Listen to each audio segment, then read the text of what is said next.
Welcome, ladies and gentlemen, to the We Are Wrestling podcast. Yes, sir. So let's just start it off with very controversial, very weird episode of Dynamite.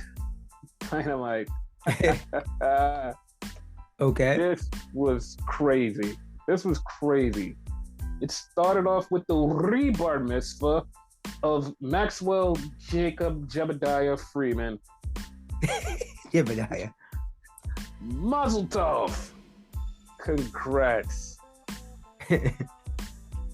This had good things and this had a lot of bad things to it. It had good, but a lot of bad. Oh my God, this had a lot of bad. I learned something from this. Like a rebar mitzvah is actually a thing. Not the way they did it, but it's a thing. Yes.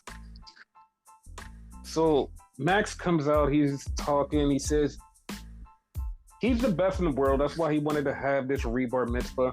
He also says, I am Iron Man with 1,000 fucking Shazams all around the goddamn thing. He says, I am Iron Man, just like Iron Man from Marvel and Disney on the Shazam AEW show. How about that? I was just like, what the fuck? Like, that's disrespectful. Right. So then Jungle Boy comes out. Then Sammy Guevara comes out. Then Darby Allin comes out. I'm like, okay, the four pillars. And when Jungle Boy first came out, the first thing like went back in my head was, oh my God, my tweet from 2020. My tweet from that Jungle Boy and MJF would wrestle one day for the world title. That's literally a tweet. The day that they wrestled, Jungle Boy even mentions the fucking pay-per-view. And I'm like, that was my tweet. I tweeted that they're going to wrestle for the world title one day. Yep. And Jungle Boy starts talking shit and he says, Max, you run your mouth like you've never done anything for this company. You don't wrestle on Dark. You don't wrestle on Elevation. You don't even wrestle on Rampage. And I'm just like, dog, why should he? Like, all of those shows are shit. You just proved that those shows are shit. You proved it yourself is shit. You literally said that you're shit. And then MJF's rebuttal to that was, I'm the main eventer. I'm better than you. And it's like, yeah, that's fucking right. That's why he never has to wrestle on any of those fuck shows. Like, you just made all of those shows look supremely shitty by just even bringing that up. I was like, what the fuck?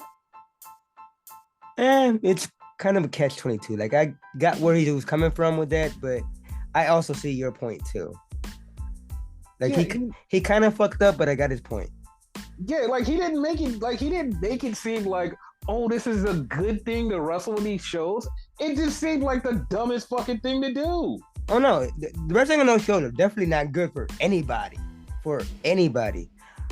My understanding, MJF doesn't do shit. He doesn't do shit to help the company. That's what he was trying to say. Okay, but here's the thing though. Jericho does not wrestle on Dark Dynamite and Elevation and shit. He doesn't wrestle there. But he be on Rampage sometimes. So. On Rampage, yes. Yeah. But he does commentary mostly on Rampage. Yeah. He doesn't wrestle there. Yeah. Moxley wrestles on Rampage because Moxley doesn't give a fuck. Moxley has never wrestled on Dark and Elevation. No. Kenny wrestled on Dark one time. And that was the first episode. He wrestled on Dark, never wrestled again. He wrestles on Rampage occasionally, but all of the big fucking stars do not wrestle on Dark and Elevation. So Jungle Boy just made himself look like a fucking dumbass not star by saying that. True.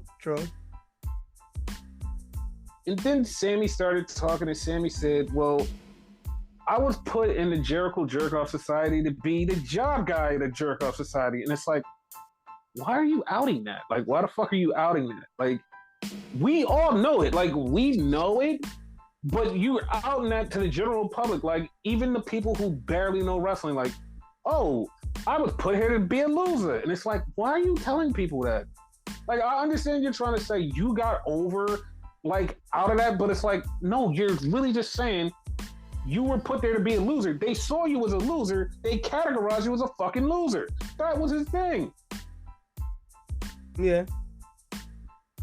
And then Darby says, I was in film school and I made a film and I didn't want to change it, so I dropped out. I'm like, okay, cool.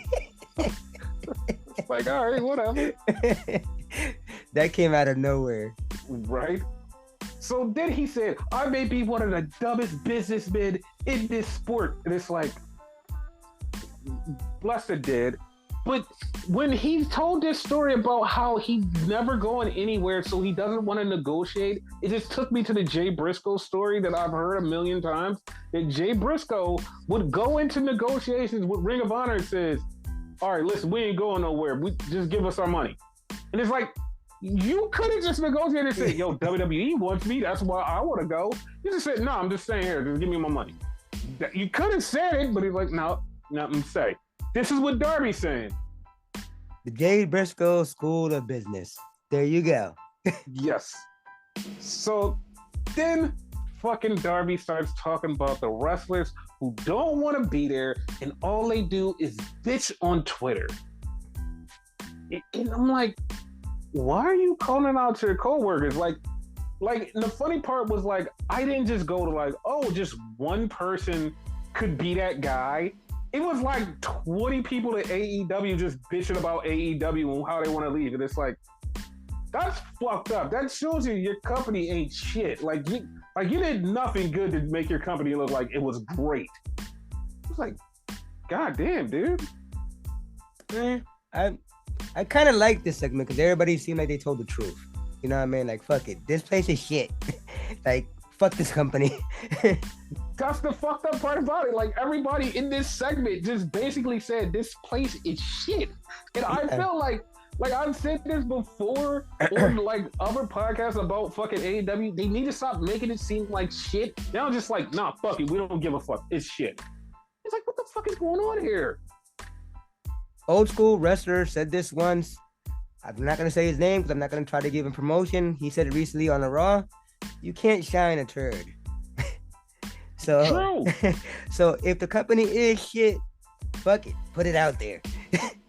True, but like I would like if it was me, I would want to fucking make sure my company looks better than what the fuck they're making it look like. But god damn, dude. You know why that is? Why? Because you're a humble person. You're a businessman. You know what the fuck you're doing. And you know what I mean? Like, you know the wrestling business. The people up in charge don't know what the fuck they're doing. And they deserve to be called on this bullshit. Yes. And it was just so fucking bullshit. And then like Darby even finished off the line with like, you know what happens if I don't win this title? I'll just go bitch on Twitter. Like that was a joke, and it was like, okay, cool, that's funny. I literally fell on the floor like laughing at that one. Yes. So Max takes off his hat, and you see this big ass busted up eye. He's fucked up. So now it's Max's turn to start talking shit to everybody. And he just goes right to Sammy Guevara and says, yo, he's like, all right, well then I'll just get engaged in like 7 months like Sammy Guevara. And Sammy shot right back was like, well, at least my girlfriend won't leave me like yours. Like, oh, okay, well, goddamn, dude. like Max didn't do a damn thing. Like, Sammy exposed him, I feel like, right there. Like, he tried to take that low-hanging fruit like you usually do, and it didn't work. But no. Max did come back with, at least I'm not getting in fights with everybody backstage. And I'm like, okay, well, that's a good point, because Sammy does get in fights with everybody backstage for no fucking reason. And I'm a lot. Yeah, and I'm like, what the, like, okay, well, and the funny part was like, as many times as people have said, oh, that's not true, the Sammy thing about him getting in fights is not true, and then Max to say this is like, oh, well then most of them are true then. Okay. No, I think all of them are true. Yeah. So they just start, Max just runs them down. Then he's like, none of you deserve to have a title shot. Goes to leave. He gets pushed into the kick. They start fighting. And that was the end of the segment. But Jungle Boy, when he first started talking, he said something, and this is the exact thing. Jungle Boy says MJF comes out and has 20-minute segments and kills the whole entire show. This was a 21-minute segment in the beginning of the show.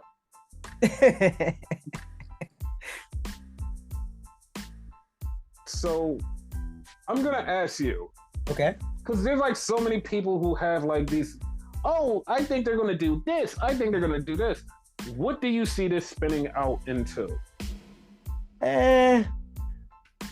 Hopefully, like, to me, and like, I'm not as creative as you and whatever, I just go keep it simple, stupid.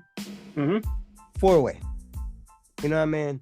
They'll probably have some way to, like, out of the, like, the three of them, one of them will win and then go after MJF and whatever. But personally, I hope it's a 4-way, because like I mentioned, like I text you as it's a pillar match. They could like have some type of weird rules in it and actually have a pillar match. Yes. And the funny part about it, they were all standing in corners like pillars of the division, and it's like, oh, that makes sense. You noticed that too. That was kind of awesome too. Yes.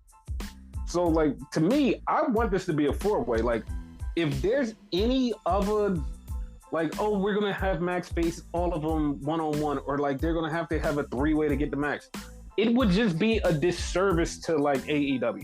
Yeah. Like, I know there's no pay-per-view coming up at any time like soon, but you could throw it in a big AEW show, be like, oh, this is the blah blah blah show, and we're gonna have the 4-way for the world title with all 4 pillars. And it's like, that right there, you just sell it with the 4-way with the 4 pillars. Like, I'm tuning in just because of that match. Like, nothing else can be on the show. Just give me that match. It makes sense. It's perfect. They could have their 20th Friday championship show that they normally have, whose name I forget right now, but it's Battle of the Belts. That one. That's really not important at all, but you had that match, you bring it back to what it was. Yes. Yeah. Because that match is great, because it's like the evolution of AEW. These were the 4 kids that you said would do this. They all evolved into this. Could you imagine a video package to that? Oh my God. Hopefully, yeah. Yeah. And the one thing that fucked me up with like MJF, one thing he said that like made me think about the whole thing was like, holy shit, that's fucked up. He called all 3 of the other pillars in Daddy Daycare, because Darby has Sting, Jungle Boy had Christian, and Sammy has Jericho. And it's like, damn, like, you guys have all been mentored by others, like, big things. And people forget that Max started out as Cody's guy. Yeah. So, like, they were all mentored by bigger wrestlers to make them whatever the fuck they are now. Exactly. So, yeah, that was the first thing. And I know you people are like, damn, this took a long time. Yeah, that fucking thing took a long fucking time. Yep. It was a long fucking segment. God damn. Half the show, basically. Basically. So then we had the BBC versus the Dark Order in Hangman. This match was really good. Really fucking good. Yeah, I found what you call it kind of annoying. Wheeler. I mean, Wheeler is fucking annoying because like he doesn't know what he is yet. Like, and that's embarrassing. Like, he should know what he is by now. Yeah. He's just a guy. Other than that, great match, but like Wheeler kind of ruined it for me. Yeah. And the BBC, they won. They choked out Stu Grayson because, like, hey, Stu Grayson's in Canada. Let's kill Stu Grayson. Why not? Yeah, this is good for them. And they're heels. Why the fuck not? So then they get the win. They just won't stop choking him out. They beat up Hangman. Hangman's on the outside. Then Silver and Reynolds come out and they're like, nah, fuck this. We're not just gonna let you beat up our guys.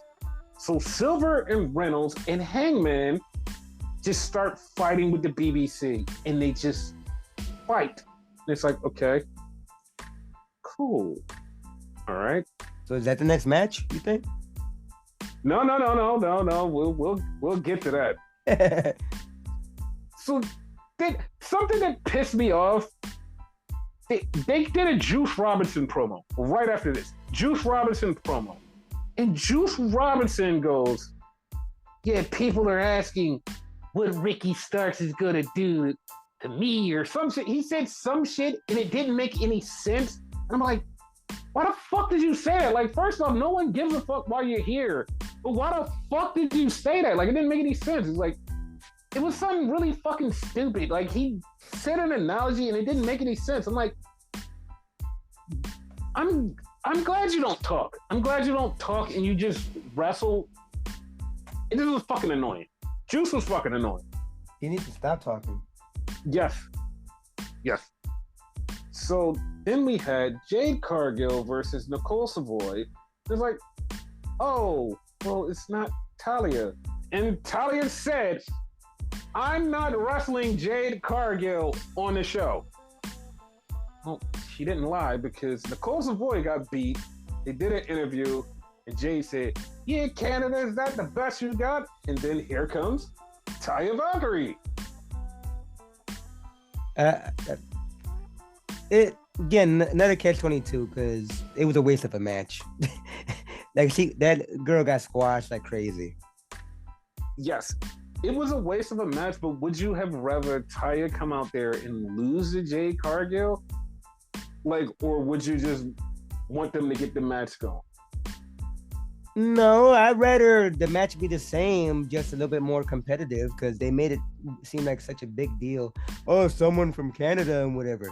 It should have been a squash. I wouldn't change the opponent. I just would have made it more of a match. You know what I mean? Had the girl get some hits in. At least had the match be 2 minutes. You know what I mean? The match was what, 30 seconds? If that? Yeah, it was less than 30 seconds. Exactly. You know what I mean? At least a minute tops. I would have been happy. Yeah, but they wanted to they wanted Jade to look strong. So when Taya comes out and Taya runs her off, it's like, oh my God, Taya is way stronger and better than her. And then Taya hits the Jaded. And the funny part was Jade was trying to get in the ring, was like, that's my fucking move. Is the funny part? Isn't that actually Taya's move too? Yes, that's actually Taya's move. Like that. I was thinking that too. Yeah, that was great. Also, they're about the same like height. Yep, they're about the same height, same build. Yep. So it's gonna be an awesome match. Yep. So then we get Ricky Starks' interview. Ricky Starks says, Juice, I have no idea what the fuck you're talking about, but you shouldn't fuck with me. I'm gonna beat your ass. And I'm like, that's something Juice should have said. Like, I don't know what the fuck you had to say. Yeah, but like Ricky was the one that got attacked, so it made more sense for him to say it.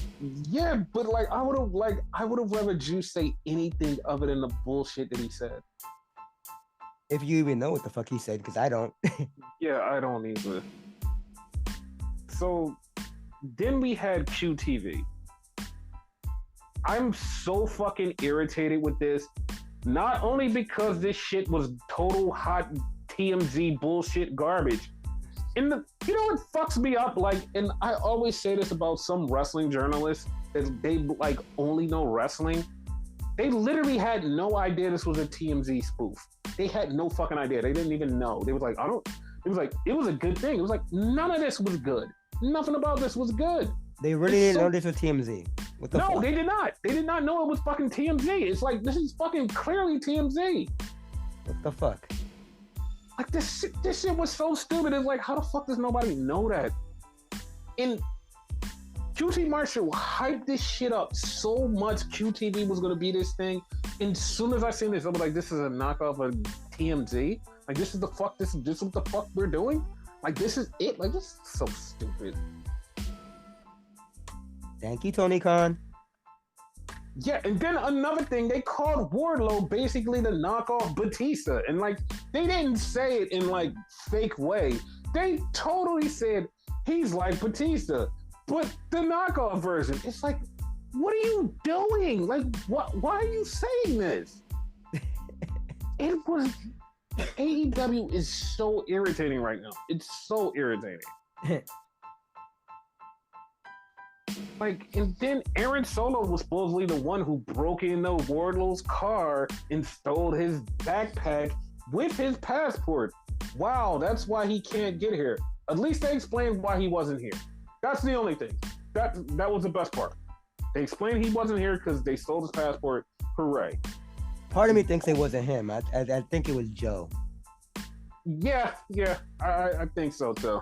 Yeah. So then we had Orange Cassidy versus Jeff Jarrett for the international title.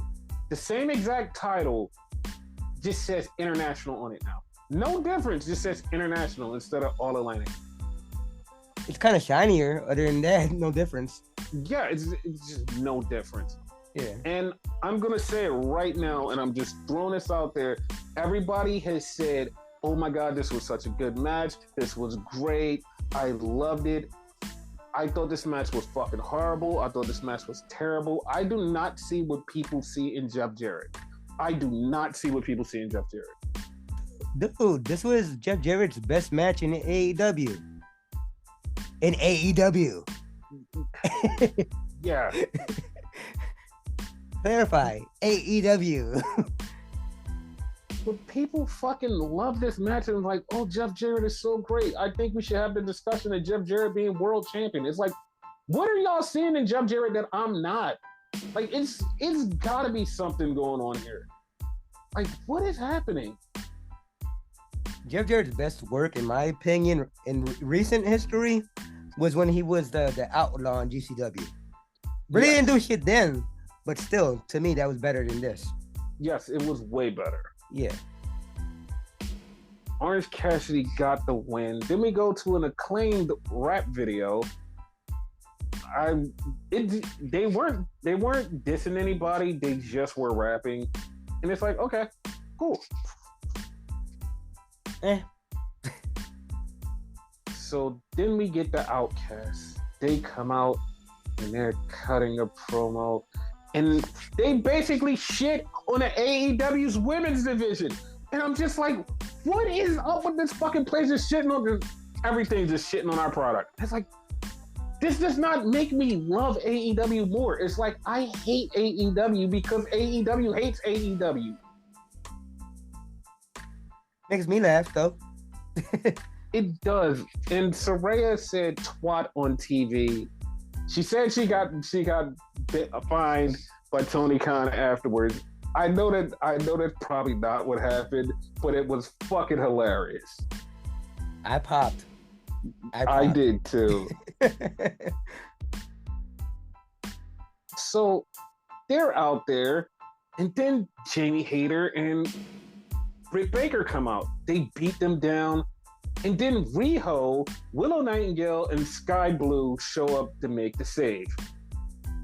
So you know what this means, right? They even called that was weird. What does it mean? Yes. So I said it a couple podcasts ago that women's blood and guts could be on the way. Yeah, you did say that. Yes. I want to say you called Ember Moon being on the Outcast side. Yes, but I do have a theory. I do have a theory, and not an Austin theory, a good theory. Oh, shit. So, all of a sudden, the Bellas, the Garcias now, have rebranded, dropped the Bellas, and now they're the Garcias. And so, no one was thinking, oh, they're going to AEW. No one was like, oh, they're going to AEW. Somebody asked them, they said, we're not going to AEW. And to me, and like this is like, I'm going to talk more about this later. When somebody just straight up denies anything about AEW, that means they're going to fucking AEW. And also, they were there at the pay-per-view with Saraya. Like they were at Revolution backstage with Saraya, and it's like, yeah, why not just throw the Bellas in there, just in blood and guts? Fuck it, just do it. Another thing, right? Mm-hmm. When they say they're not part of AEW, they could be absolutely right, right? Mm-hmm. They could be part of Ring of Honor. No one thinks about that caveat. Yes. I'm like, if it's not them, it's gonna be Ember and somebody else. Yeah. But like, I'm wholeheartedly like, oh, it's just gonna be the Garcias. They're gonna show up. They have nothing else to do. Why not? At the very least, one of them. Yeah. And the funny part was like, I heard this from a couple of friends of mine. They said the same thing that I was going to say, and like because they said it out loud on the internet, I'm gonna say it too because I said this, and I would say this to you. Okay. I want to see the Garcias go to AEW just so I can see the fans that hated on the Bellas talk so much shit. The AEW fans that hated on the Bellas, that talk so much shit, turn around and say, oh my God, they're kind of cool. I like the Bellas. I've liked the Bellas since Total Bellas. They're such great wrestlers. I want to see those same fans that shit on them become their biggest like lovers. I want to see that because that's all the fans do. They Basically. hate somebody. Oh, these guys suck. And then all of a sudden, oh, let me suck your dick. That's exactly what they're gonna do. Yeah. Basically, fans are fickle. Yes. So then we had 2.0 say, hey, you know what, you guys did good. And you're entertainers. But wait till you see what we do on Friday, Rampage. Okay, cool. Who cares? They're facing the Bollywood boys, but whatever.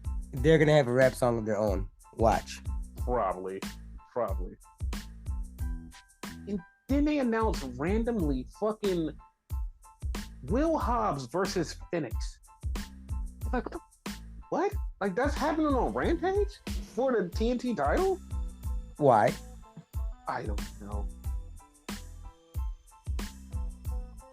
So, then we get to the main event. It's the three-way triple threat match. The Elite versus the House of Black versus the Jericho Jerk-Off Society. This match was good. This match was good. Not even gonna lie, this match was good. And the crowd was super hot for Kenny and fucking Chris Jericho because they're in Winnipeg. They're in Winnipeg for their guys. So the match is going, stuff is happening. Then you see the BBC fighting the Dark Order in the back. You're like, okay, what the fuck is going on? Like, what the fuck is going on? So House of Black gets the win.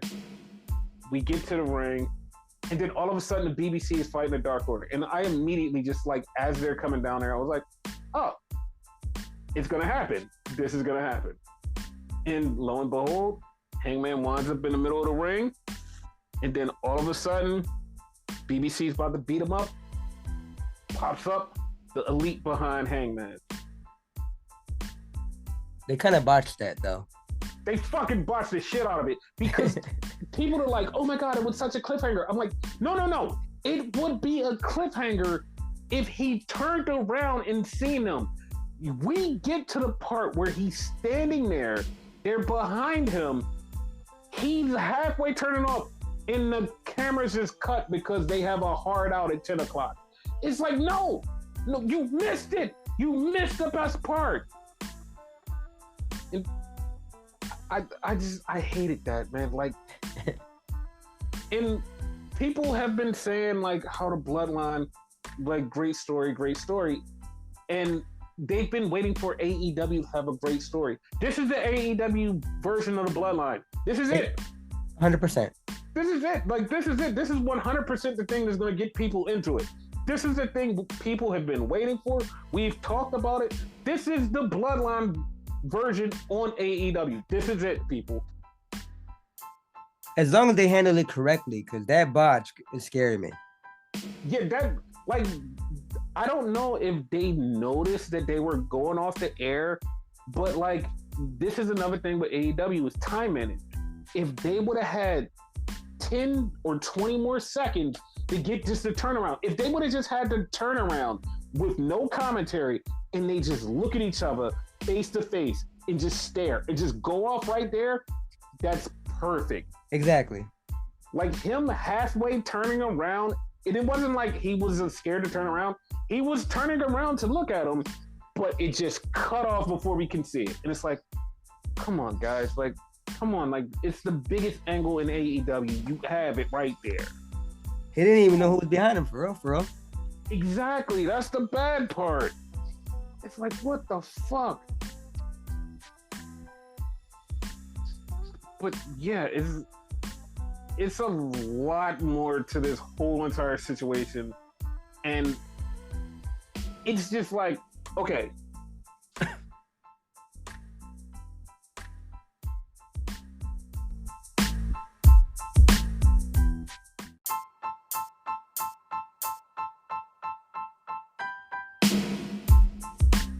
So there's a lot to this. And one thing is Kenny Omega. Kenny Omega keeps talking about WWE. He keeps talking about WWE. And hey, I would not mind not going to WWE. And from my experience with AEW talent that keeps saying that they want to leave and they like have a suspicion to leave, it's just a fucking bargaining thing. And they usually wind up staying with AEW. So to me, it's like a 75% chance that Kenny Omega's staying with fucking AEW. Like he's saying it too much, yeah. Yeah, it's like it feels like this is just baiting right now. It's like you're not going anywhere, pal. Like if he leaves and actually shows up in WWE, it would fucking shock the shit out of me. Like it would fucking shock me. Remember, the Bucks might be right behind him too. Yeah, like I said, if they leave, it literally would shock the fuck out of me. But that brings us to like the 4-on-4. There's 4 guys. We know the BBC has 4 guys, but Bryan Danielson is a face. He's a face and he's injured, quote unquote. He's injured. He's banged up, but he's quote unquote injured. So somebody online threw out a name and I was like, that sounds so fucking ridiculous. But if that did happen, once again, this would be super bloodline worthy for fucking AEW. Because the name that they threw out was like, what if the BBC gets CM Punk? I'm like, oh. I was like, wait a minute, that is sexy. Like, that's sexy because it's like, you have this whole story with the Elite versus Punk. Punk has now backup with the BBC. Now we have this whole problem, and it's like, this all would, like, if Tony pulls this off, this would be the thing that gets AEW popularity back. Like, this would be the popularity back where people would be like, I'm tuning in every week to see how this storyline progresses. He would fit with them too. Mm-hmm. The only thing that they would have to not do, which AEW tends to do, is we'll tell a 60-second thing about this story, never do anything else about it, and move on. 2 weeks later, you get another 60 seconds. Move on. Another 60 seconds. That's the bad thing about AEW is they'll tell a story in so segmented parts that you kind of just like don't give a fuck about it like halfway through. Yeah, like you mentioned MJF and Cody. After a while, we didn't care about that anymore. Exactly. Because they didn't tell it every week. Like, if they're going to do this story and they do it right, like this whole Elite thing has been going on for months. Like, there was like 6 months back where the Trios title started, where we got the first time that the Bucks reached out to Hangman. And It's like, bro, we haven't seen any progression after that. Didn't Hangman mention them like 2 months later? Hangman mentioned them again like 4 months ago. And it's like, bro, like when, like this is not how you do a true story. Like, if they're really gonna do this, like the Bloodline, every week it's in your face, it's in your face, it's in your face. Every story is in your face. If they do this whole story in your face, in your face, in your face, it's going to fucking explode in money. Like, they just gotta do that, but like they're like, no, we want to be different. It's like, that's not how you're gonna grab fans. You don't always have to be different to progress. Exactly. Like if they do this story every week and like keep fans invested, we're coming back going, all right, what they're gonna do with the Elite storyline, what they're gonna do with this storyline, what are they gonna do? Then people will care. Like this, oh, we're gonna tell it 1 week and then go a couple weeks and then talk about it again. No one gives a fuck. No one cares. Like that's too segmented out. Like, it doesn't make any sense. Half the time I forget shit happens. So exactly. See, that's the problem. Like, they keep it so far stretched ahead, and you're like, just tell the story just back to back. Like, what are you doing? It's just so weird. Yeah. So AEW did mention that they're going to be doing Forbidden Door 2. Like I said on this podcast was coming, they're going to do it in Toronto.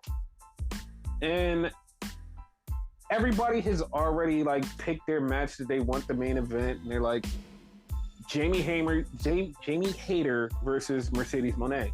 And I'm like, that's a very sexy match. That is so, like, I want that match. But there's a problem.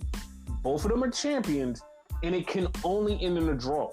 If it ends any kind of other way, it's horrible. It's horrible. Like, it's a horrible match.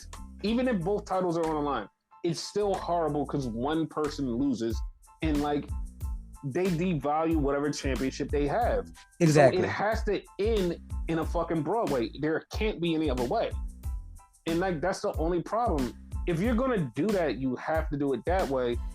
Unless you just like swap a couple of things around, like have Jamie Hayter take on Kari. Like, you can have her take on Kari and be like, oh, this is kind of a rematch from Stardom, which, like, I lie to you not. As soon as they say that, people are gonna be like, wait, what? That was a thing? Yes, that was a thing. And have Mercedes take on somebody else, like Britt Baker, like fucking Saraya. They have history. Like, anybody, like, you can have her take on anybody and then build up to the Jamie Hayter match when Jamie loses the title. Saraya will be money just because of their history. Exactly. So, like, they definitely can do that. Yeah. We already have Bryan Danielson versus Zack Sabre Jr. because Zack called him out like 9 times. We got Kenny Omega versus Ospreay, which title matches, like, hopefully Ospreay is healed up by then because he popped his shoulder and he's going to be out for a little while. Hopefully he's back by June, but that's in June. Yeah. So he probably will be back. We have that match. It's like, you have all of these good matches. The show sells itself. It's perfectly done, but like I said, if you're going to do Jamie versus Mercedes, it has to be a fucking draw. There's no other way. It has to be a draw. So I'd rather they not do it, to be honest with you. Yeah, like, if you just do 2 other matches, fine. You have 2, and that means you have 2 women's matches on a fucking show where people will be like, oh shit, this is cool. Yeah. And they will be good women's matches. It's like, yeah, no, this is fucking great. So now switching gears to Monday Night Raw, it opens up with Edge. And Edge comes out and says, Finn, get out here. We need to talk about WrestleMania. And Finn comes out and he starts talking shit, and then Edge just runs them down and says, oh, Puerto Rican, Australian, Irish, drink, and they're all emo. I was like, oh, okay, that was weird as hell. But then we finally get the Hell in a Cell at WrestleMania. Edge versus Finn, probably Demon Finn versus Brood Edge in Hell in a Cell. Cause you notice the way he Finn said it, right? Like, he got something in his pocket. Yes. So they're fighting, and then all of a sudden, Candice, Johnny, and Dexter Lumis come out to help. And this is funny because somebody goes, didn't they say Candice was injured last week? That's why she wasn't there. And I'm like, I don't remember them saying she was injured. She wasn't there. They did say she wasn't there. They didn't say she was injured. I'm like, they didn't say she was injured. I don't remember her being injured, so. Yeah. So then we got Dexter Lumis and Johnny versus Dominic and Punishment Martinez. Of course, Judgment Day gets the win going into whatever the hell's going on. Yeah. So then we get The Miz showing up. And The Miz is there, and Chad Gable was like, hey, have you seen Otis?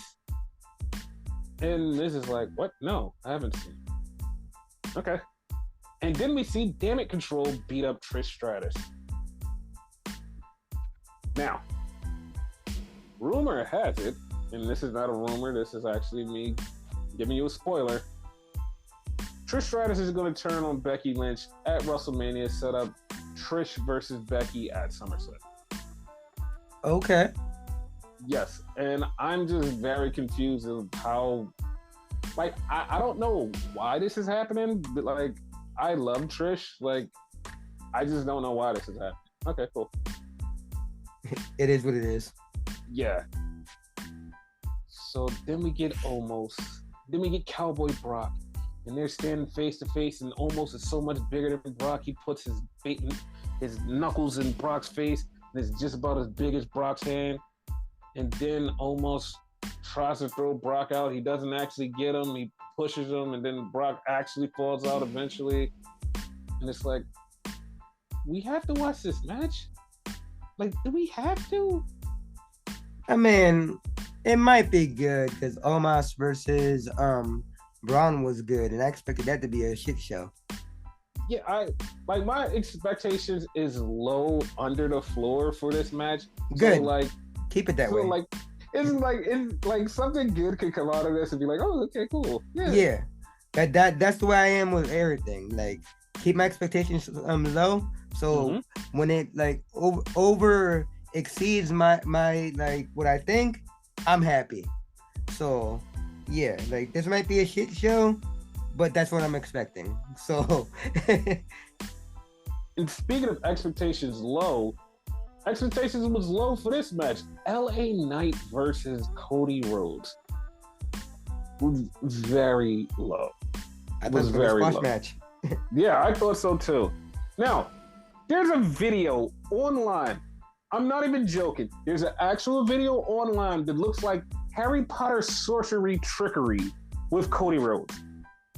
I've seen this video, and like, the funny part was like the video was like immediately online because somebody was in the fucking building was like, yo, I don't know what kind of magic this guy's using. I'm like, there's no way this is real. And I'm looking at it, and it's like, it's just from a fan cam, and this is during a commercial break. The lights are down. Cody's in the ring. They're playing a video on the Videotron. Cody just literally just goes whoop, and jumps on the top rope and jumps down effortlessly. And it looks like, it's just like, there's no fucking way he did that. And I'm watching it the whole time, and it's just like, he's just doing, I'm like, they had to edit this some kind of way, right? No, that was just Cody just jumping on the top rope just because. I'm like, he had the Stardust power. Yes, like this shit was so weird. I'm like, there's no way this is real, and it was real. Like Cody's jumping up like that. That's fucking real. Yeah, insane. So the Impact match goes on, and it was actually really fucking good. Oh my God, I just caught on to what the fuck you said. So yeah, Eli Drake and Cody had a great match. I was like, oh, okay, this was good. Notice he didn't say Rhodes. Yes. Dude, and I found out that fucking LA Knight is super over, and I don't know why. Yeah. Yeah, no, I can't call it. But Cody gets the win, and then he cuts another passion promo about how he needs to win this title and he needs to be the first Rhodes to win the title. And the fans are behind him, and it's very emotional. And somebody said, Cody's going to turn the fans against him for being all emotional and getting them on this journey. And I'm like, well, first off, that's anybody that goes for the title. Once they get the title, the fans immediately turn on him. Automatically. And there's ways for WWE to mitigate that and have good opponents. Yeah. If they do that, people will just like not shit on Cody. They'd be like, oh, he's fighting this person. Oh, he's fighting this person. Oh, okay, cool. Great stories. Okay. Like, that's the only way to change it. Like, if you just have him against a subpar asshole, and it'd be like, no. Like, if you had him against Bartender Cabron, it'd be like, yeah, like, they need to take the title off of Cody. Like, I didn't even want him to be champion. Like, that's exactly what's going to happen. But, like, if they have him against somebody cool, you're like, oh, my God, like, I'm down for this. Somebody like Drew McIntyre, who's going to be a heel by SummerSlam. Oh, that could be a thing. Okay. Oh. Like, it's like so much you can do if you do it right. Yeah. But people won't turn on them. So then we had a backstage with Seth and Bartender Cabron and Miz. And Miz is like, I have no idea why Miz is there. And he's just like, I know it's because of the Logan Paul. Somebody's going to say, oh, it's the Logan Paul shit. It's like, yeah, but like, why? Like, he didn't bring anything to the table. He did nothing at all. He's the WrestleMania host. That's another reason. Nah, fuck him. Do I care? No, but yeah. So then we have Elias versus Bronson Reed. Bronson Reed beats the shit out of Elias. And the whole time, Rick Boogs on the outside taking notes. This taking notes joke is fucking gold. Yep. It's gold. So then we get Chad Gable trying to look for Otis again. And Kathy Kelly is right outside of the women's locker room, the trainer's room. And she's like, hey, Becky and Lita, you guys are going to check on Trish. And they're like, yeah, shut up. Whatever. Okay. So then we get Kevin Owens. And Kevin Owens is there. And Kathy asks Kevin, what are you going to do about the bloodline? He says, you know what? I don't need anybody to help me. I'm just going to go against the bloodline myself. Haha. Okay. So yeah, keep trying. Yes. So then we get Austin Theory, and he's talking shit to Montez Ford and Angelo Dawkins. Now, if you're paying attention to this, you see so much shit happening right here.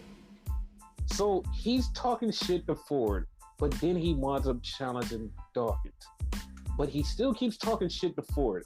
And Dawkins, you can see Dawkins slowly like, why are you just addressing him and you ain't addressing me? Why are you talking so much shit to him and you ain't talking shit to me? And you just see Tez take a look at the belt, and Dawkins still a little angry.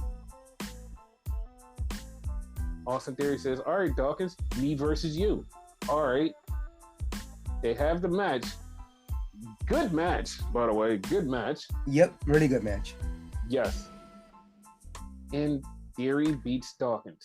He beats Dawkins. And he's beating him down after the match. And Montez Ford slides in the ring. And I've always say this, and I say this all the time. Camera work is everything, especially when you're setting up something very subtly. Yeah. The U.S. title was in the ring. Montez Ford standing over the U.S. title. Theory's looking at Ford, and he goes to grab the title, and you see it, and it's like Ford looks down. Theory grabs the title, and it's like, yep, we know where this is going. We know exactly where this is going. It's gonna be awesome. Yes. So on the WWE digital shorts after this match, you see Kathy Kelly interviewing Ford, and behind him is Angelo Dawkins. And Angelo Dawkins looks pissed. He looks pissed. And he just keeps looking at Ford. And it's like, okay, I think the split up is coming. There's going to be a lot of changes coming real soon to that Street Profits team. Hopefully a draft happens before they actually break up. Hopefully. So then we had Paul Heyman talking shit, hyping up the main event WrestleMania. It is what it is. We get the announcement that the next Hall of Famer will be introduced by Ric Flair, and we come to find out it's Great Muta. Called it. Yeah, you did say it on the podcast, so that's you. Yep. So then we had Ray come out, and Ray's thanking everybody for putting him in the Hall of Fame. Yeah, blah, blah, blah. And then Dominic comes out. And Dominic's pissed, and Dominic says, you're not a good dad, because my friends, they all got cars when they turned 16, and they all had Mercedes. And you brought me a BMW, an M class. No, it wasn't an M class. It wasn't. It wasn't. Oh, it wasn't even an M class. That's what I said. It wasn't even an M class. Yeah. And I was like, that's fucked up, right? That's fucked up. You had enough money to buy a Mercedes, right? Why didn't you do it, right? Cause they got the kid a Lambo. Like, what the fuck? Yeah. And then Dominic challenges Ray to WrestleMania. And Ray's like, I'm not going to fight my kid. And he leaves. And he's walking out. And Dom's like, that's your guy? That's your Hall of Famer? That's him? He's a loser. He's not even a father. I was like, okay, Dom. Like, you can chill. You can just chill. Like, he's gonna fight you eventually, but you can just chill. Like, I have a feeling he's gonna wind up saying the wrong thing, and Ray's actually gonna pop him for real. Yes. Like, he's a little too good at this. Yup. So then we have Becky and Lita, and they have Trish, and it says, we're gonna get Damage Control. Okay, cool. When? Not now. Okay, also cool. Eventually. Yeah. So then we get a little bit of Bad Bunny and Puerto Rico Backlash. You know what's fucking great? And WWE should be thankful for this? What? Bad Bunny. They should be thankful for Bad Bunny. He went on fucking... It wasn't Jimmy Kimmel. It was the other dude. The dude that sings in cars. I forgot his goddamn name. Fucking British dude. Whatever his name is. And he gets on there. And dude's not even talking to him about other stuff. Bad Bunny goes right to WWE. He's like, yeah, I love WWE. I love wrestling. I love doing that shit. And he just spends 20 minutes talking about wrestling. And then he fucking gets the dude to have a match with Ray. And it's like, dude, he didn't go there to promote this. He went there to promote his fucking album and winds up WWE getting promoted on fucking late night. And it's like, that was an easy dub for WWE. They're getting promoted for shit that they're not even doing. They're like, yeah, no, Bad Bunny's out there. I love WWE. It's like, okay, well, that's a win. He's a true the WWE superstar. So there you go. Yeah. It's like, okay, well, that's fucking awesome for WWE. Yeah. So then we get Bartender Cabron versus Seth Rollins. Miz gets involved. And Seth uses Miz as a stepping stone and curb stomps Bartender Cabron. Boom. Match over. So then we get Ali and Gable's still looking for Otis. And he literally says, Ali says, you know, what you're looking for might be just around the corner. When you know, just around the fucking corner is Otis. Magic. Yes. And he's doing a photo shoot and he's getting all sexy. And Chad is like, come on, man. Like, come on, we didn't work out enough, man. Come on. And Otis like, you know what? I like to be fashionable. Yeah. Oh yeah. This was like, this is good, and like, I'm not just saying this because Maxine's in it. Trust me, guys, I'm not just saying this because Maxine's in it. This is actually kind of good. Like it's given OT some more personality because since he's been with Chad, he lost that. Yep. And like, I feel like this is gonna be a good fucking thing for Otis and Chad. Yeah. Chad's whole thing is like, now I want him back. I have to do something to prove it back. He's gonna get back in the character and it's gonna be fun. It's fine. Yeah. Because Chad has his funny like parts to him too, so they're both gonna get personalities. Yep. So then we get Chelsea Green versus Bianca Belair with Carmella in her corner. And of course, we all know how this is going to go. Bianca beats Chelsea, and they're going to wind up having a tag match against Asuka and Bianca next week.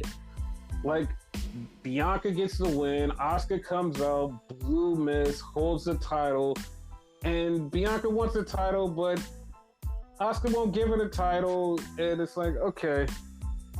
And somebody said, oh my God, this is so stupid. It's so cringe. Why is this happening? And it's like, it's not cringe if you actually don't care about it.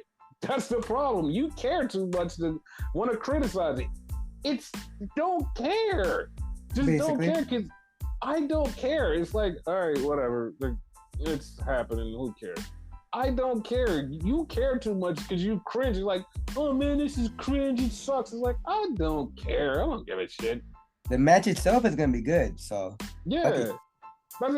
That's exactly the point. The build up may be shit. The match is gonna be good. So I don't give a shit. It's like, yeah I don't care. So then we had the main event, what is a street fight. Solo Sikoa versus Kevin Owens. And they're fighting, and Kevin goes through the fucking chairs. It's like, this has been said a million times. This has been said a million fucking times, and Kevin Owens will not listen to everybody saying this a million fucking times. Every time Kevin sets up a bunch of shit, he always goes through it. Have somebody else set it up for you. Get a manager. Yes. Like, this has been a thing since Ring of Honor. He sets up these crazy ass contraptions. He goes through it. It's like, what the fuck, man? Yep. So the Usos come out to help out Solo. The Usos beat up Kevin. Kevin's done. Not Kevin Dunn, but Kevin. Like, I paused when you said that. Like, wait, what? No, Kevin Owens is done. So he's beat down, and that's over with. I'm like, okay, cool. That's the end of Monday Night Raw. And for the people who are asking, why didn't Cody come out to help him like he helped Sammy? Why didn't he come out to help him? Kevin clearly said, I want no help. I want nobody to help me. I want to do this myself. And it's like, okay, Kevin. All right. You asked for it. You get what you asked for. Yep. And we got like 2 more weeks. And I bet by next week we're gonna finally get everybody together. Hopefully. Yeah, because like if it comes down to that very, very last week, I'm gonna actually be shocked. Like, not even joking. I will actually be shocked. What if day of? Dude, if it's day of, I would fucking lose my mind. Not in a good way, but I would lose my mind in a bad way. It's like, you could have made this so much, like, build up so much hype with like the week or two before, but it's like, no, the day of, like, no, fuck you, dude. This is too much.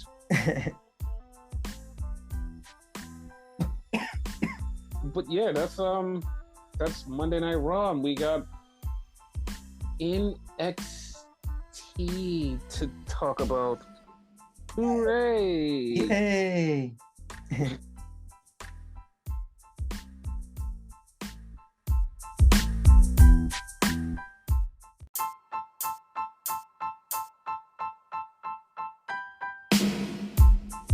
So NXT was a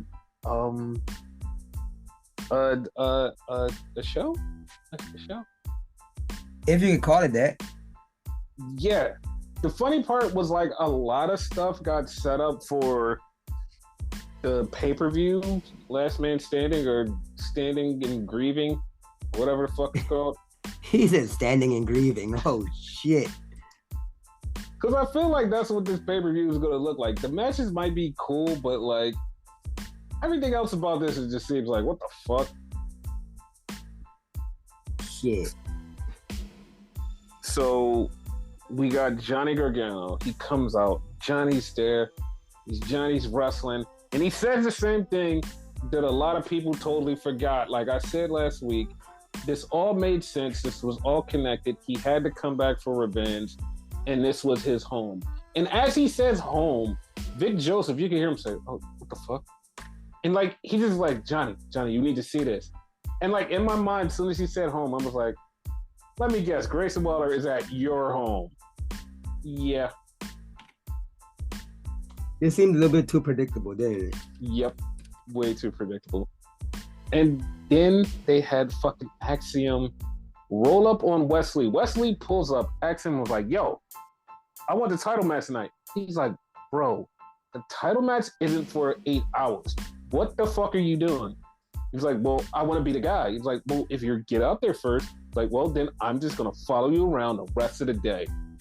And I'm just like, there's no fucking way he's going to get the title match tonight.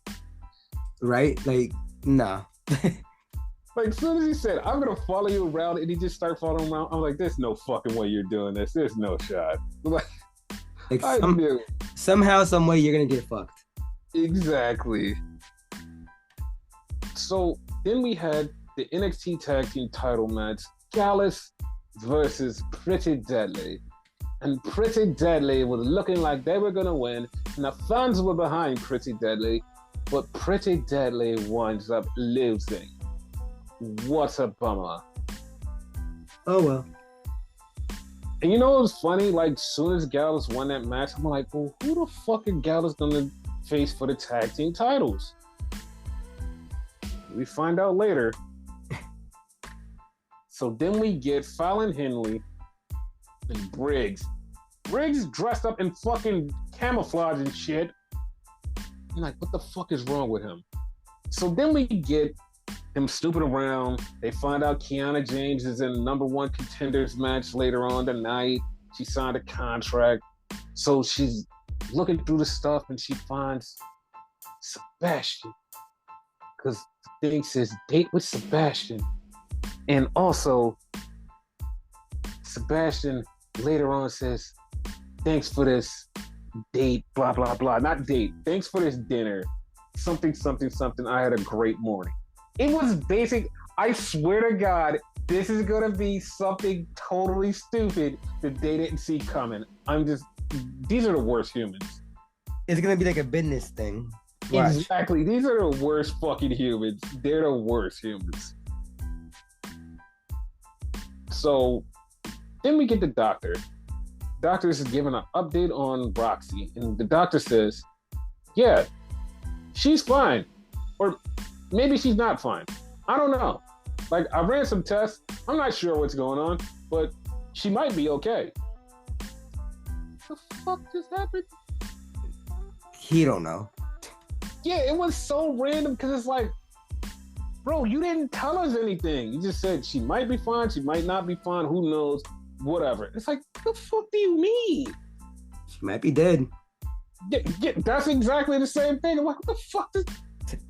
Give us an update. Nah. Okay. So they're doing this qualifying thing, and the winner goes on, quote unquote, to wrestle. And the way that they led this out, and this fucking pissed me off. They made it seem like they're gonna have 2 matches, and the winners of these 2 matches will face each other at Stand and Deliver for the title. And I'm like, okay, cool, that sounds fine.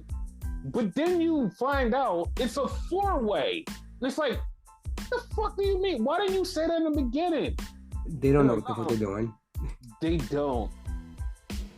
So we had Sol Rukia versus Zoe Starks, and I thought, okay, they're gonna let Sol Rukia win. Nope, Zoe Starks gets the win. Oh, okay. Zoe Starks moves on. That was kind of pointless. Yep. So then we get Scripps, and Scripps is talking about, I'm the only masked man here. I should be the one who's the only masked man here. I totally forgot you were fucking here, Scripps. Just go back away. Just go back away. Just never come back. Just go away. Did you notice they changed his voice, like made it more robotic? Yes. As if we didn't know who he was? Exactly. It's so stupid. So his beef is now with, I got beef with masked people. Okay, cool, fine. So then we get a triple threat, and the winner of this triple threat will be number 1 contenders for the tag team titles. It's Ivy Nile and Tatum Paxley versus TikTok Toxic Tag Team and Isla Fire. I like that name, by the way.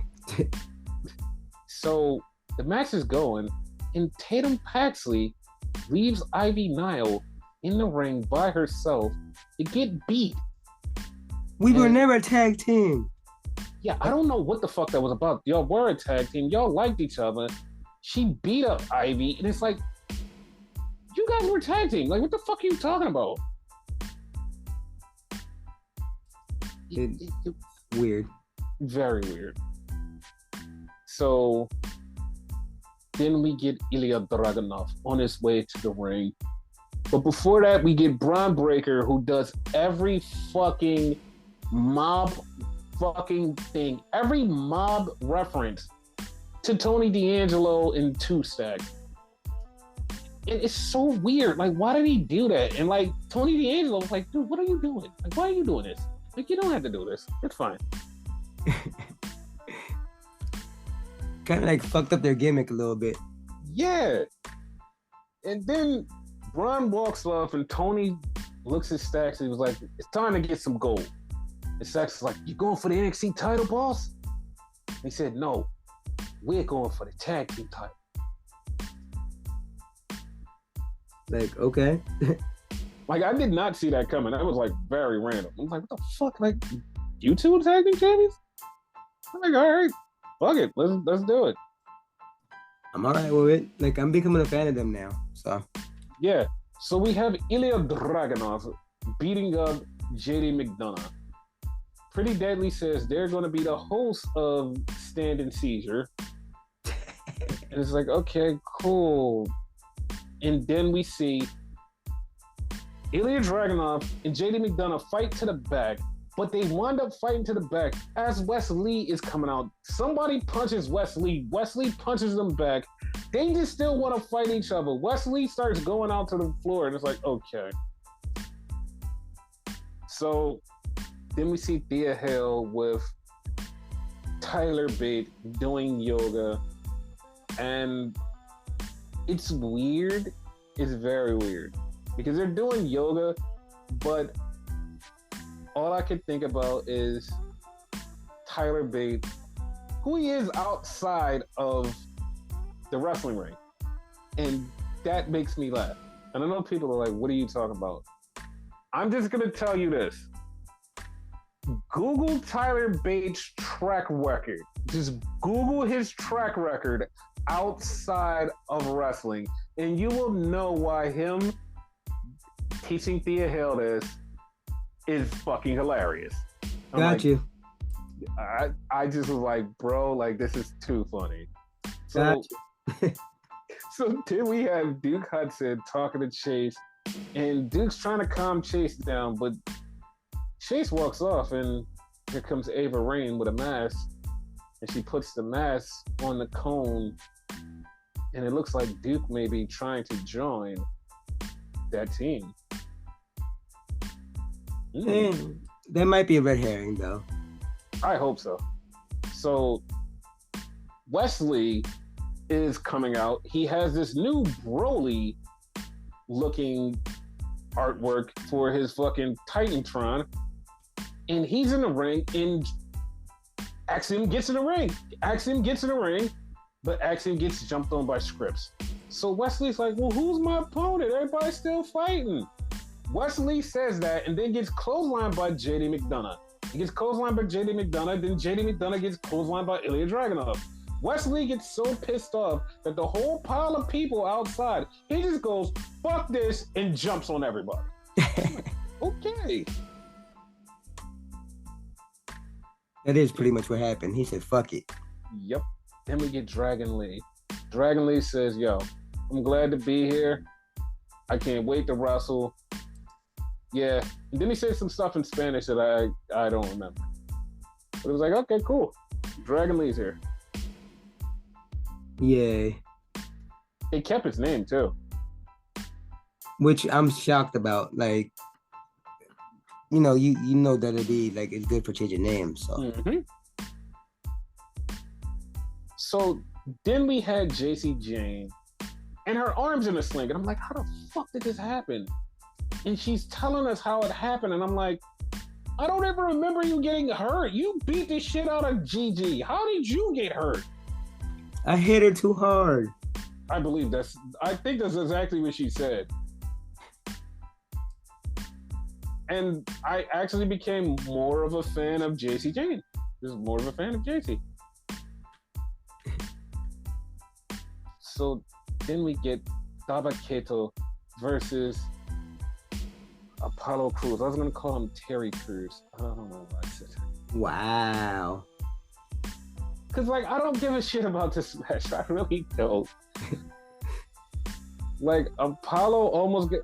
Like, Tabaketo slammed Apollo on the steps, and they counted, and I was like, is this a last man standing match? I was confused. And then he got in a ring and then just got pinned. I was like, oh, okay, that sucked. No idea what kind of match this was, so. Me neither. So then we get Wesley talking to his Uncle Sean. And Sean, you can, like, everybody that's seen this backstage thing said the same exact thing. You can see that Shawn Michaels actually loves this kid. And Sean is talking to Wesley, and Wesley's like, yo, I don't even care. At Stand and Deliver, I'll fight everybody. And he's like, I'll fight all 10 of them. And Sean's like, listen, I can't let you fight 10 people. I'll give you 5. All right? I'll give you 5. And he's like, all right, Sean. He's like, okay. He's like, what the fuck is wrong with you? I was thinking that too. I'm like, what is wrong with Wesley? Why is he this way?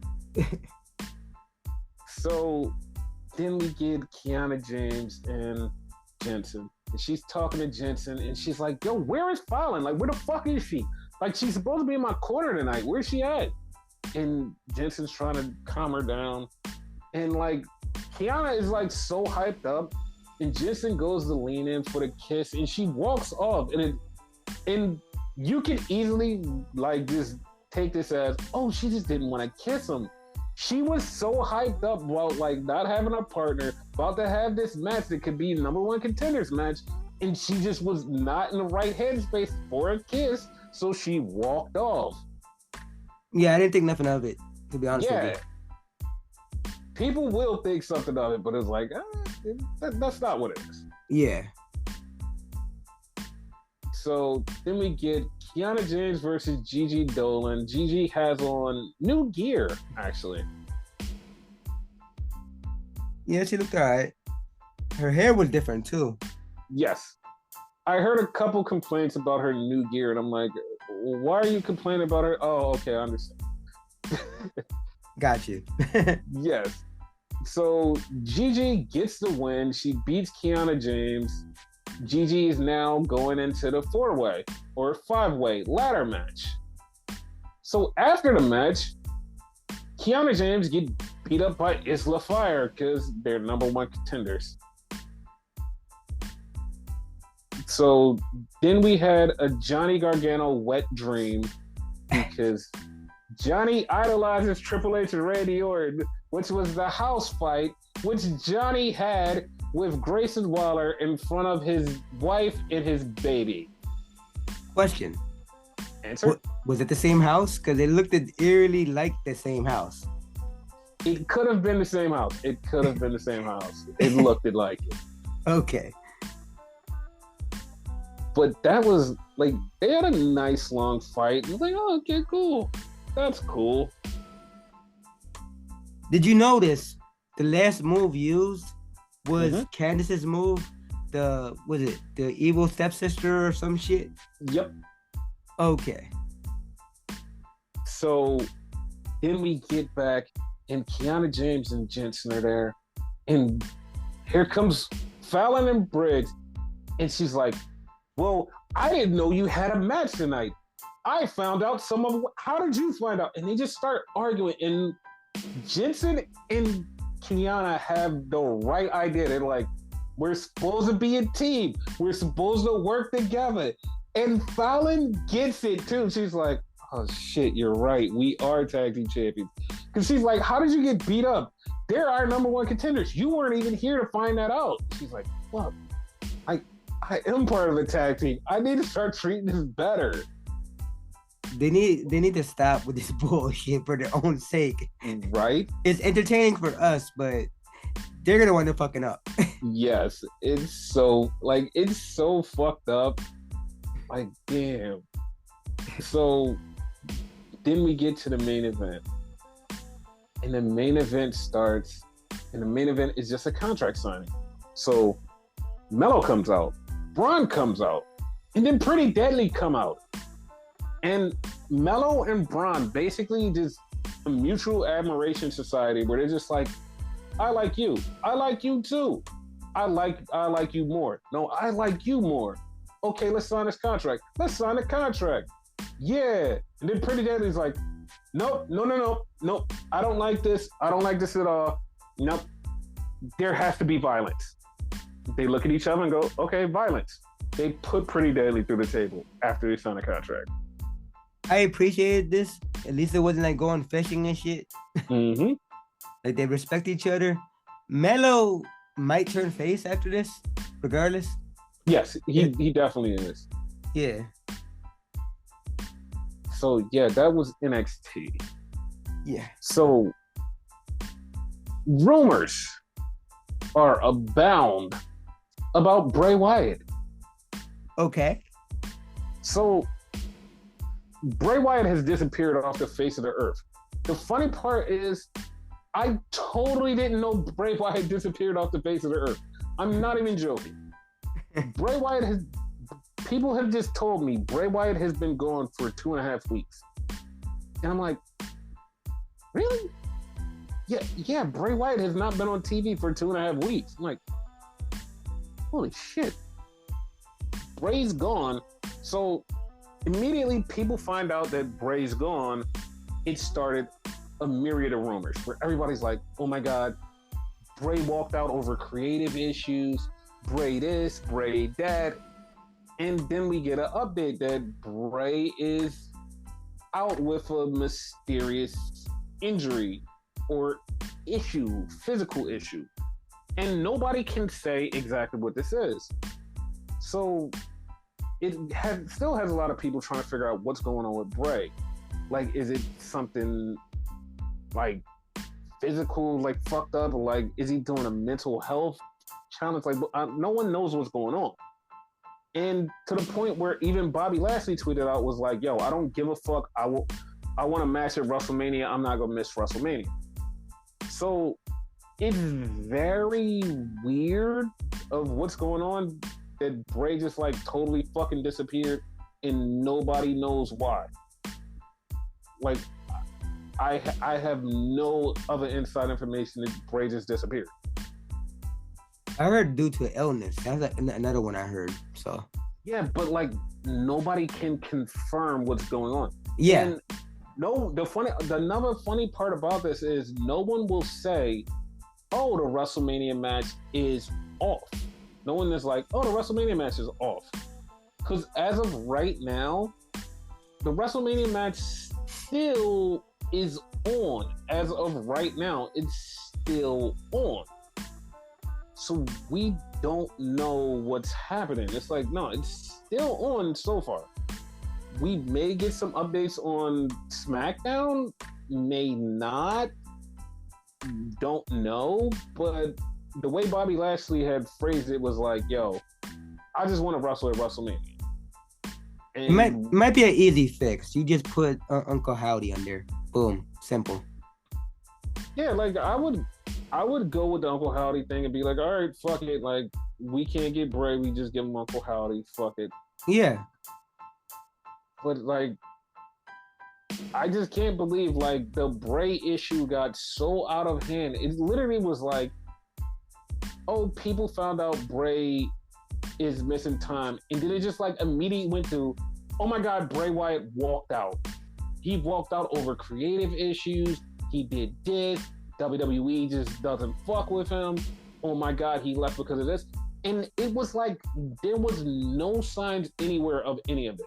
Like, there was no sign. People just immediately jumped to this. And it was like, but guys, just wait a minute. Wait. Like, everybody just went to the worst case scenario. And it's like, guys, like, nothing happened. What are you doing? They're like, nah, we're going to the worst case scenario. Fuck you guys. They love doing that. Yeah, and it was so amazing to me to watch it in real time.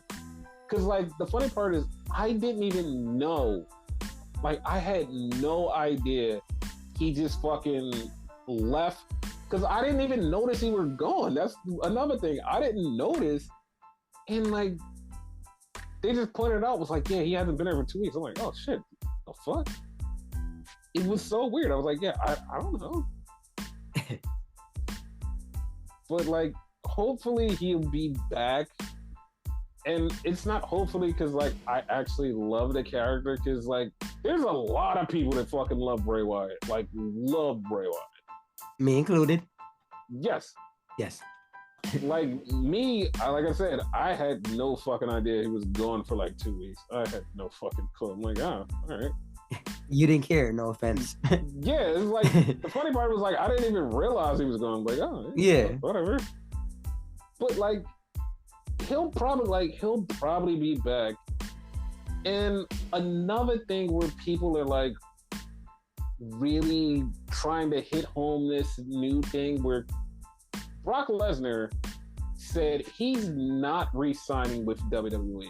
His contract is coming up soon after WrestleMania, and he's not signing with WWE. And it's like, okay, like, and it's like nothing against Brock, but it's like, you have said that so many other times, and just literally just like, okay, I'm back. Like, well, I guess this is a negotiation tactic with him, because he says it. Like, this is like the 4th or 5th time he said, I'm not signing with WWE when my contract is over. And like, immediately his contract is over and everybody's like, oh, Brock's a free agent. 6 weeks later, he just shows up and just destroys somebody. It's like, well, I guess he's not done with WWE. Okay, cool. Nothing against Brock, but I wouldn't mind him leaving. Would you mind him in AEW? I don't care. Because, like, that's immediately everybody's go-to is like, oh, person's leaving WWE. Oh, they're going right to AEW. And it's like, maybe that person might go home. That's what I feel like he should do, go home, you know? Yeah, but like, again, nothing against him, just, that's what he should do. But the only thing that makes me kind of go, with this whole entire thing is like, he's saying all of a sudden he's going to be a free agent, and I'm like, okay, cool.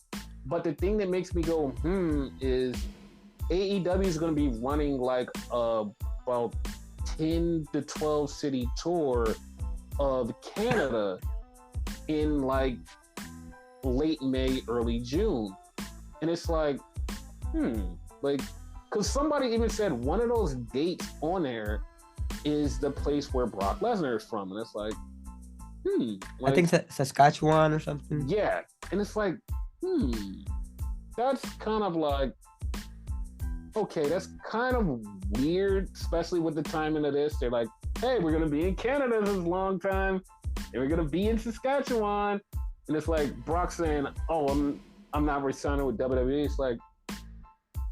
It's like a red herring. It's like one of those things where it's like, it's just like Kenny Omega keeps saying, I'm going to WWE, and like, same thing.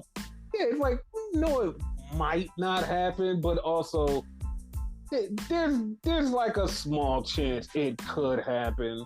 Yeah, but we'll see. Like we'll see. But yeah, like that's it. Like that's all we got for you. Like that's the news. That's it. Bye.